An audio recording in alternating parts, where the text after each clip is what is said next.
Hello, my name is Beth Broadbooks, and I currently reside in Sioux Falls, South Dakota, and I direct a ministry called Tapestry Ministry here in Sioux Falls. And before I dive into more of what Tapestry does, I'm going to tell you a little bit about myself. And who knows, from here, we could add on more videos. There could be one more, there could be 3 more, there could be 10 more, or it might just be this video, and that's just great. But so I grew up in a town, a suburb of San Francisco called Pleasanton, and it was indeed as pleasant as it sounds. I grew up, you might think that a suburb of San Francisco would be more progressive and diverse, but really the town that I grew up in, it was very conservative, and not that this is bad by any means, but it was definitely full of a lot of very affluent, Caucasian, very upper middle class, wealthy individuals. And again, nothing wrong with that, but the town itself really lacked a lot of diversity.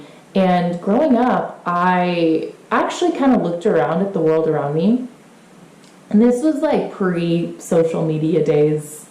I'm 30. And I was like 14 at the time. And so really all I could really do was look around at my community around me. And I remember just asking God, like, is this all that there is?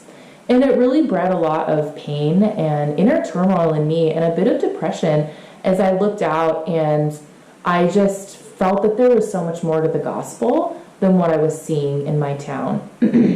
So fast forward probably 8 years later, I moved to LA in my early 20s, and I would say it was there that God just really got a hold of my heart.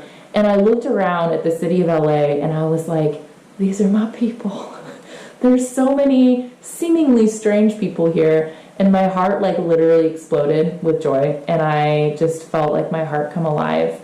And from my time in LA, I was so hungry to learn about other people's journeys, and I love Jesus so much, and I'm a follower of Christ, and I just looked at so many people that I was engaging with in LA, and I heard so many stories of pain of people who had left the church. And I purposely was placing myself in places that probably the conservative church might not be. So I was leading Bible studies with little gangbanger youths.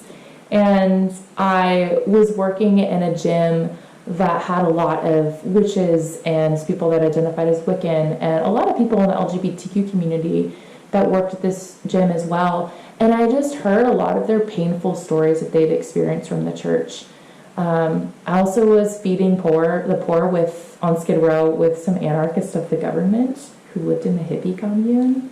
And it was really cool. And I had so many times as I was like serving alongside the anarchists of the government that I was able to hear their stories, and I would be able to extend prayer and really to give a face to a Christian that maybe they had been wounded by, and I was offering reconciliation maybe from a past hurt of the church that they had experienced. I also had a group of friends and I that would go, and we would just love on and sometimes bring snacks and cookies to the transgender prostitutes that would be in Hollywood, on Hollywood Boulevard.